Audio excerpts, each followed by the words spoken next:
Okay, one of my favorite parts of math is data. I love to just take a look at data and see what it tells us. You can learn a lot of stuff from data to make decisions on things in the real world. Businesses use data all the time. What do you think Chrome or Google?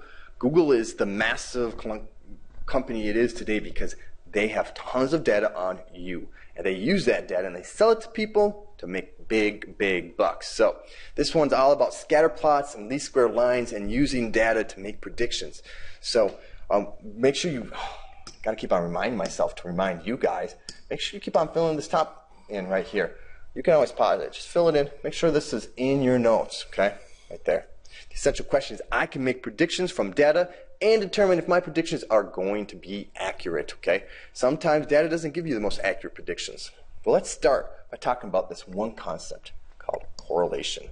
A correlation is a statistical measurement of the relationship. Either it can be positive or it could be negative between two variables. So, for example, some things that are positive, I talked about this before, people that eat more probably weigh more, right? So that would be a positive correlation, okay?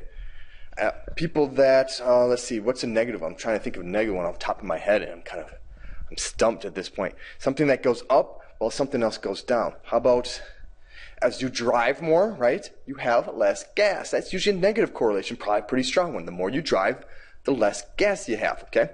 So here are the types of correlation right below here. Fill these in as I go, okay?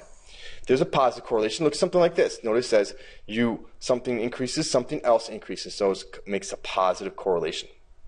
Then there's something called no correlation. Some things in the world just don't correlate. They don't make any sense. They don't go together. Like maybe if you like Chipotle, how much you like Chipotle and where you live in the United States. Well, there's actually probably a correlation there. How much you like Chipotle and if you got up at 8 p.m. or 8 a.m. in the morning. How about that as a correlation? Or when you get up in the day.